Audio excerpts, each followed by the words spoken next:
Again, St. Louis, welcome to What Retirement Means to You with Jerry Means. He is the founder of the Means Financial Group right here in St. Louis. I'm your host, Spike Spangle. Jerry, great to see you again. I got to say, I think we're both looking good today. This is a good match. Couldn't agree more. You know, we didn't plan this, folks. We just showed up in the car, walked in the studio, and was like, wow, we're matching here. And what I've got to do today is match up some of these retirement answers with a lot of people's questions out there. If you don't mind, there's so much information that people can search for on the internet. It used to be stuff at the water cooler, or you talk to your family, or you talk to your friends or your neighbor about retirement answers, but now we just go out on the internet, we look for so many things, and there's so many scary answers out there. So there was a bunch of research that I had done, and I had some questions, if you didn't mind me asking you throughout today's program. Yeah, I love that part of the show. So all right, great. Let's hop into it. One of the things I saw immediately was, isn't it true that I won't need as much income when I get to retirement? I guess I'm thinking that maybe somebody's going to pay off the mortgage and they're just thinking they're not going to need as much. Do you find this to be true or false, that they won't need nearly as much income? It really depends. And some of the statistics out there will say, you know, if you look at the old rule of thumb was about 85% of your income is what you'll need in retirement. To me, I don't think that makes sense because everyone's a little bit different, right? Some people still have a mortgage when they retire. Others have their house paid off. Some people want to downsize and move, you know, and so there's all these different factors that come into play. Some people have more debt than others, you know, altogether. Right. So you really have to sit down and figure out what your budget is going to be in retirement. When is the house going to be paid off? Then we have to look at, okay, when's the last time that you got a new roof, right? If you got one 10 years ago, you're probably going to need one in the next 10 years. If you just got one, it's probably 20 years down the road, right? Hopefully. And what about a new car or even a used car today? All of those things we have to factor in. If you already have the new car and it's paid for, it's probably going to last you a long time, maybe even through your retirement. Other people, you know, they haven't done that yet. So all these little things that you don't think about, it's hard to just put a rule of thumb out there and say 85% of what you're currently making. Mm-hmm. Mm-hmm. Also, there's things like taxes in the future. You know, what are the future tax rates going to be? We don't know what they're going to be 10 years from now, right? We don't know what kind of tax increases we're going to see. So, you know, you may need more income because of the taxes that you're going to pay. You know, one thing I just started thinking of was one thing that won't go down as you go into retirement is your health care needs, right? Your medical needs. That's actually probably going to go up. Even though we have Medicare, or maybe you were lucky enough to have a health care plan through your pension, and you'll have that the rest of your life. Most people signing up through Medicare, right? Those costs will continue to go up. Your health, basically, let's say, to be honest, it's not going to get better as we get older, right? No, and it's one of the most biggest expenses in retirement. I mean, I've had people come into the office, they want to retire at 63, right? They've done very well, they've saved money, but they're not going to have any health insurance once they leave their employer, and they're not going to be eligible for Medicare and Medicare supplements or Advantage plans till they're age 65. So they have that 2-year gap there. Some people work just to get to that age so that they have that health care coverage. Others, though, what I try to do is sit down and figure out, okay, how can we fill that gap between age 63 and 65 so that you can retire when you want to, when you're ready to. But we have to look at all those things. We have to kind of stress test your portfolio to figure that out. Right. Another thing, though, you were saying, you know, we're going to pay off the mortgage. And there's a lot of folks, obviously, who like to downsize. They don't want to clean as many rooms, or they don't want to be worrying about stairs. But in today's real estate environment, downsizing doesn't necessarily mean having less costs in our home. I mean, home prices have gone up. Well, they were on average 22% across the country last year. Here in St. Louis, even a tweak higher. So downsizing the home might be a smaller space, but not necessarily less cost, right? No, not at all. So it's really tricky because we've seen home values increase, or inflate, we should say. But again, if you sell your home and you want to go out there and purchase another one, even one that's smaller, all of those prices have gone up as well, right? Mm-hmm. Now, I have seen clients that want to sell their primary residence, maybe buy a duplex and rent one side out to help cover those costs, and that's the way that they're downsizing. So they're generating income that way. So that's one of the things that they can do. But it's not necessarily, hey, I'm going to sell the house, take all this money, go invest it, and then I'm going to buy a smaller home, and it's that simple. It's not always that simple. That's what we're going to do, right? We're going to get the duplex. We'll live next door to each other. We can keep helping people with their financial planning. Yeah, I have a friend. I actually, I had a condo at Lake of the Ozarks. I like to go down there and go boating. And through the process of selling my condo to this gentleman from Colorado, we became friends. Well, 6 months after I sold it to him, he sold it already and made a profit on it. Then he bought another place. That place is already increased, but now he's to that point where he says, well, how am I gonna sell this and find another place here? There's just nothing out there at that price point. So it's very tricky right now. Right. And, but again, trying to say that we're gonna spend less in retirement. So glad that you brought up things like repairs, maintenance, not only on ourselves, but of course on things like our home, our car. And then let's also just add in there a little bit the concept of long-term care insurance or not being insured. If we go into long-term care and start pulling that money out of our accounts, we're going to start spending a lot of money very quickly. On average, do you know what some of the long-term care facilities are if you pay out of pocket per month? So annually, I can tell you the averages in our area is about $70,000 a year. Now that's just kind of the medium price. There are some that are a lot more expensive. There may be some that are a little less than that, but that's the average that I've found. And again, you start adding, and that's going to inflate. We're always talking about inflation, especially lately, but healthcare costs have been inflating every year at tremendous volume. And that's going to continue as well. So something that costs $70,000 a year today might be $130,000 by the time you need it in retirement. So how do you plan for that? Right. These are all the kinds of things you answer. We've got so many more questions about the kinds of things you see. If something happens to me, won't my spouse need less income? We'll talk more about that after the break. And doesn't Medicare take care of my costs if I need to go into long-term care? We're going to answer that one when we get back. But tell me a little bit more about the On Track Retirement Review. On Track is a great phrase, but it's also something you can use as a review if you're already in retirement, correct? Correct. So the goal of the On Track Review is to make sure that you're on track to retire when you plan on doing that. But also, if you're already retired, we want to make sure that you stay retired. And if you're going to work, we want to make sure it's work optional. So for the next 10 callers, you can set up an appointment to meet with me personally, and we'll do the On Track Review. We're going to look at tax planning for you. We're going to look at healthcare planning as well as long-term care as being part of that. We're going to look at the fees that you're paying in your portfolio and see if there's anything that we can do to reduce the volatility in your portfolio, but still get you a reasonable rate of return. And again, that's complimentary, no obligation to the next 10 callers. Jerry, we've got to take a very quick break. Folks, please take advantage of the offer that Jerry is talking about. Call and ask specifically for your own On Track Retirement Review by calling 844-878-1293. If something happens to you, won't my spouse need less income if I pass away? We're going to answer that question when we get back right after this. How confident are you in your current financial plan? Do you know with certainty how the recent market volatility will affect your future hopes and dreams? How much are you paying in taxes? And how much are you losing to unnecessary high fees?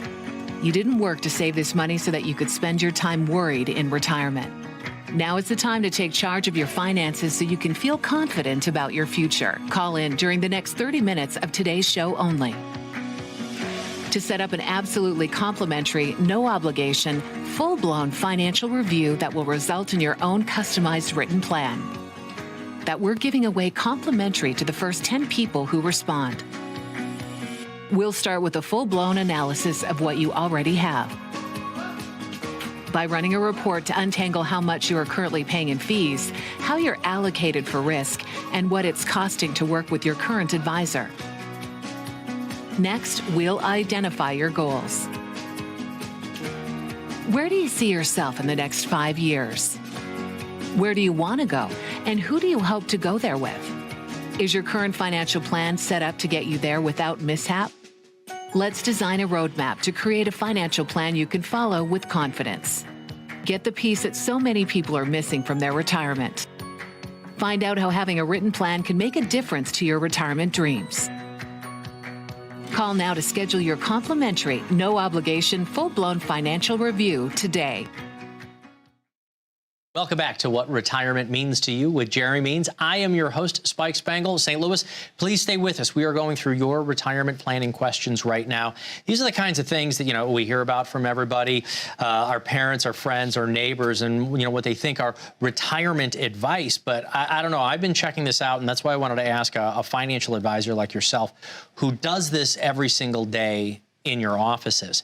And as we continue to talk about how much our costs will be in retirement, a further question I found was, won't my spouse need a lot less income when I pass away?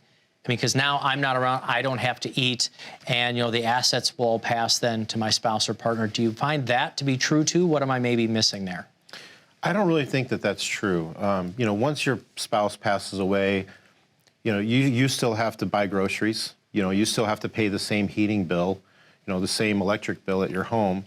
But also, now what are you going to do, right? I mean, you need to fill that time. You have to have hobbies.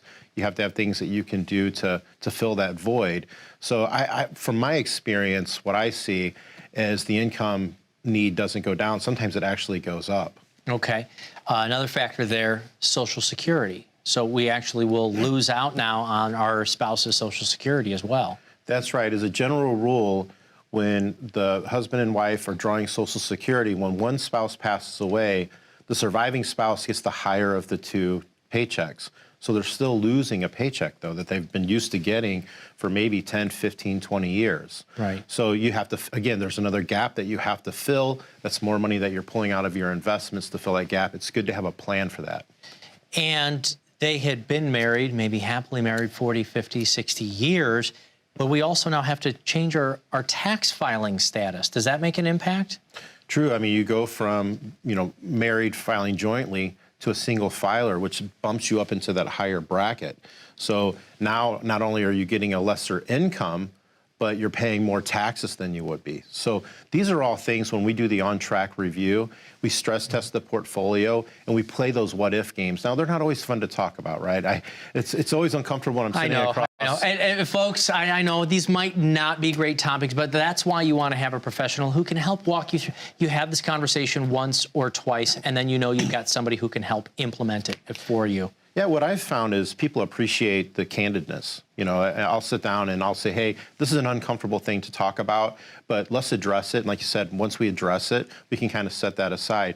And the response I get back from people is, no, listen, that's why we're here. We're worried about that. That's something that we want to talk about. So we go through that, and if anything, they leave my office feeling a little bit more at ease. So you deal obviously with hundreds of clients, maybe even thousands as you meet people over time. And so what do you see in your practice? Spending less money as they go deeper into retirement, about the same, or even more? Well, I would say they probably spend less, but looking at, so there's 3 phases of retirement, right? I call it the go-go years, the slow-go years, and the no-go years. Right? The go-go years is when you first retire, and you want to do all the things that you've always thought about in retirement. You want to golf a lot. You want to travel. You want to do all of these fun things. But as you kind of get 4, 5, 6 years into retirement, that might slow down a little bit. Traveling doesn't sound as appealing. Getting on a plane, dealing with the airports, all of those things. So the traveling and things like that start to slow down. So the spending slows down. And then as you get older, you kind of get into those no-go years where it's like, hey, I don't really want to go anywhere. I just want to kind of stay put and visit with family and things like that. But then you have to worry about healthcare expenses, right? So it can kind of be like a valley, right? So you're spending money in those go-go years, then you have the kind of, the slow-go years, but then you have those healthcare expenses towards the end of retirement. Right. So all the more reason to get your on-track retirement review. It is complimentary. We'll tell you about that in a couple of moments. Another thing I wanted to ask you about, I've heard this literally from relatives. I've heard it from friends. I've heard it at live educational events. And we start talking about long-term care. I say, well, I'm not worried about that. I've got Medicare. Does Medicare take care of your long-term care? Can you tell me about the different coverages that Medicare does take care of and what it doesn't? So you have Medicare Part A and Medicare Part B. And one of them is like for your doctors, one is for the hospital stays. But when you go into a nursing home, that's called skilled care. And the most that Medicare will pay is 100 days. And I'll tell you that I don't think in my experience I've ever seen anyone get a full 100 days paid for them in a long-term care facility. So once that 100 days is up, though, the game is up. Medicare doesn't pay anymore. So you have to start spending down your assets unless you have some type of insurance to pay for that. Wow. And we know of all the supplements and the letters and so forth, the A, B, C, and D.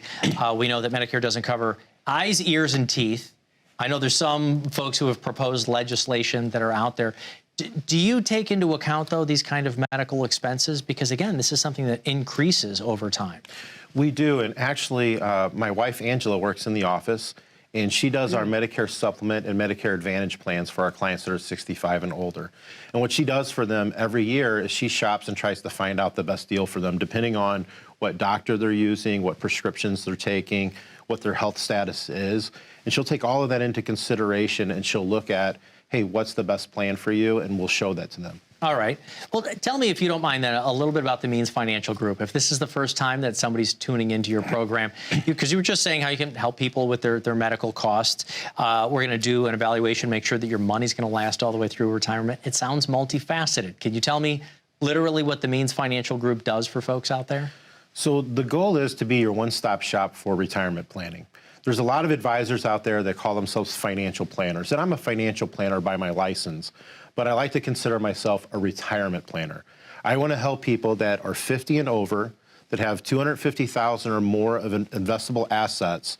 We want to help them make sure that they're doing the right things that 10 years before retirement, so that they don't lose at the end of the game, right? We want to get a little bit more conservative, start looking at that preservation and distribution phase of money. And then we're going to help them with health care. We're going to look at the taxes that they're paying and see if there's anything that we can help them from there. We're going to look at the fees that they're paying in their portfolio. Fees are not a bad word. You just got to make sure you're getting value for the fee that you're paying and that you understand the fee that you're paying. Right. We pay fees when we go to a restaurant, or you go get somebody to do the oil on your car and so forth. Somebody to, well, I was about to say cut your hair, but that might have trim your beard for you or style you, whatever it might be. But yeah, when it comes to the fees in the industry, what I learn when I talk to people, I don't think it's so much that they're paying a fee. It's that we don't know how much we're paying in fees. It can be really confusing. Your on-track retirement review, can that help you do an analysis of what I already have? I mean, I have things from a 401k or an IRA, or I might have outside personal investments, and many of the viewers out here have all of those kinds of things. Can you do a fee analysis so I can find out how much I'm paying in fees? Absolutely. And we can do that most of the time without really alerting your current advisor. We can go directly to the company, because a lot of people, that's one of the things they want to know, and they're asking their advisor, but they don't feel like they're getting all of their questions answered, but they don't want to go through the awkward, time of calling with another advisor. So there's ways around that we can help them look and find out what fees that they're paying, and so it's always good to get a second opinion. Okay. All right. Folks, if you would like to get your own complimentary second opinion, if you'd like to know the fees that you're paying in your investments, how much risk you're taking, are you being tax efficient, call and ask specifically for your own on-track retirement review. The phone number here is 844-878-1293. More with Jerry Means and what retirement means to you, St. Louis, when we get back right after this. As a good saver, you've been putting away money during your working years. Studies find that the biggest fear of retirees is running out of money. Market volatility isn't just the downward movement of stock prices, it's the size and frequency of change. The more dramatic the ups and downs, the higher the volatility. This can put savers who are newly retired or a few years away from being retired at greater risk. Today's generation of retirees is not receiving traditional pensions as our parents or grandparents did. Instead, we have retirement accounts such as 401ks or 403bs. These accounts typically expose your money to market risk. The last thing you want right before retirement is to lose a portion of the money you need for income. But how do you turn these accounts into a retirement income? Is it safe to keep all your retirement money sitting in the stock market? The last thing you want is to lose a portion of the money you need for income due to market loss. By working with a financial professional, you can learn how to turn a portion of your savings into an income stream for life and income for the life of your spouse if you're married. We all have moments in our lives when we wish we had taken action sooner. Don't let procrastination reign on your retirement parade. Act now before it's too late. Please call our office to set up your no-cost, no-obligation retirement income review today. Welcome back to What Retirement Means to You, St. Louis, with Jerry Means. I'm your host, Spike Spangle, and we're answering the kinds of questions that I know you're getting in your offices all the time about retirement planning. This one I found to be really, really interesting. It says, Jerry, I have a will. I'm not incredibly wealthy, but I don't know. Do I need a trust? Is this estate planning, or am I covered by just having a will? That's a great question, and I get asked that a lot. People come in and, I think everyone needs a living will. They need the healthcare directive. That's where basically if you're in the hospital or you're incapacitated, it says what your wishes are as far as your care, how far you want to extend that care. And it's something, just because my family's gone through this recently, and you need somebody to execute that for you, right? You've got the living, the health will, and then who is going to make sure that gets enforced? Can that be troublesome in families? Do you talk with folks about how to do this? I do, and most people have that person that they think should be in charge of that. They kind of know which one of the kids and so forth. But I just think it really helps the family if you have your wishes laid out for them. It can stop arguments. It can remove some of the guilt that people feel. So it's really important to have that healthcare directive. It's also important to have the power of attorney for finance if you're incapacitated, because if you're in the hospital, right, and you're not able to pay the bills, who's going to take care of that? Right. So, for instance, I couldn't get into my dad's or my mom's bank account, even though we were the same last name. And there's many more things. What bills do you pay? Where can you get the funds from? So you want that kind of power of attorney as well. But is this part of putting together a trust? What are some of the other reasons why you might want a trust? Well, one thing I want to bring up about the power of attorney that a lot of people overlook. They'll say, well, my spouse will take care of that. If you each have your own IRA, you're the owner of that account. Only one person can. It's not like your checking account where it can be a joint, or a brokerage house where it can be joint ownership. IRAs are individual retirement accounts. Each individual owns their own. Well, if the husband is incapacitated in the hospital and the wife needs some of the money from the husband's IRA, she can't just call up the advisor or the carrier and say, hey, I need to pull some money out. It has to be his signature. Now, she might be the primary beneficiary. If he passes away, then she'll inherit the funds. But as far as accessing it while he's still living, she's not going to be able to do that without some kind of durable document. Okay. So. And then we have to, everybody's got assets, right? Whether it's our boat in the Ozarks, or a cabin, or the family house. And, if you put those things into a will, will the will just deliver everything to everybody as it's stated in the will? So again, I have to throw out the caveat that I'm not an attorney. I'm drilling you on this stuff. We don't give legal advice, but doing this for 23 years, we see the situations, right? And I work with attorneys with my clients to help set up these plans. So I'm in a lot of those meetings and heard the conversations, and I've seen them go into effect. So the thing about a will is basically a document that a probate judge will use to decide where your assets should go. So it's a good idea to have the will, but it doesn't necessarily make sure that you'll avoid probate. And a lot of people think that it does. Now, a probate judge will probably look at it and say, hey, this is where things need to go. We're going to abide by the will. But then there's fees and expenses, attorney costs to go through that process. If you have a trust and you put everything inside the trust avoid probate. But what people also need to understand is you don't necessarily need a trust in every situation. If you have a named beneficiary on your 401k, on your 403, or whatever your qualified plan is, if you have them on your annuities and your bank accounts, if you have a beneficiary form on file there, that supersedes anything else. So a lot of people will name the trust on those forms, but if you have 3 kids and your goal is to just leave that money divided equally among those 3 kids and let them do what they want with the money, the trust sometimes can just be an extra step, and you have to have a trustee, and it's a lot of hassle for them. So the times that you might want to have a trust is if maybe you have a disabled child, right? You need to put money aside in an account for them and have someone be in charge of managing that and giving that to them. The other thing is maybe you have a son or daughter that's a spendthrift, and you're worried that they're going to blow through the money right when you pass away. Maybe Timmy's going to buy a Corvette so he looks good on his way to Vegas, right? So basically, there's reasons to have a trust. There are some creditor protection things, but not everyone needs a trust.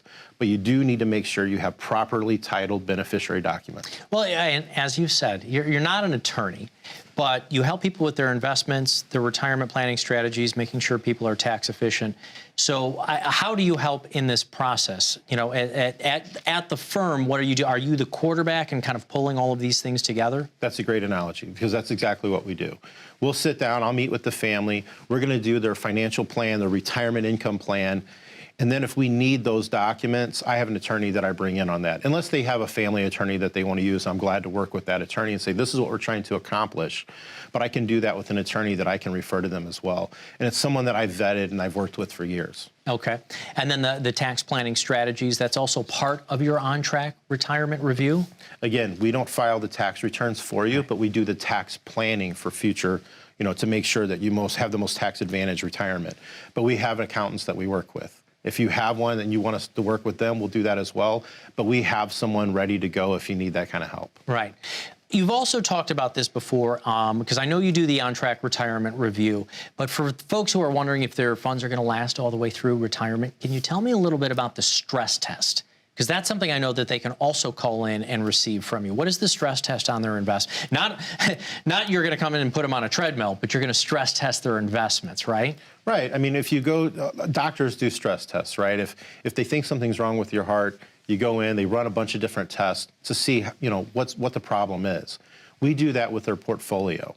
And we're offering that to the next 10 callers. If you call in, we will do a stress test on your portfolio for you. And what we're going to do is listen, technology has come a long way. So we have programs that we can use where we can enter all of these different data points, and we can do that. It's really nice when you come into the office because we have it up on the big screen, and we can change things, you know, on the fly and say, okay, well, what if this happens? Let's see what that looks like. And we can play out different scenarios. And that's all part of our on-track review. And again, we're offering that to the next 10 callers. So as the founder, of course, of the Means Financial Group, you said you are a financial advisor and you are actually licensed that way. I know there's a lot of people out there who use that term, but that's exactly what you do in the offices every day, is helping people through these strategies? Absolutely. We look forward to having people come in, getting to know them, and then doing the math for them, solving the problem of their retirement. Wonderful. Well, I'm going to offer that to all of your viewers out here. Thank you so much for watching What Retirement Means to You. Jerry's going to be back again next week. Call for your own on-track retirement review by using the number right down here, 844-878-1293. For Jerry Means, I've been your host, Spike Spangle. Thank you so much for watching, and we will be back again next week with retirement solutions for you.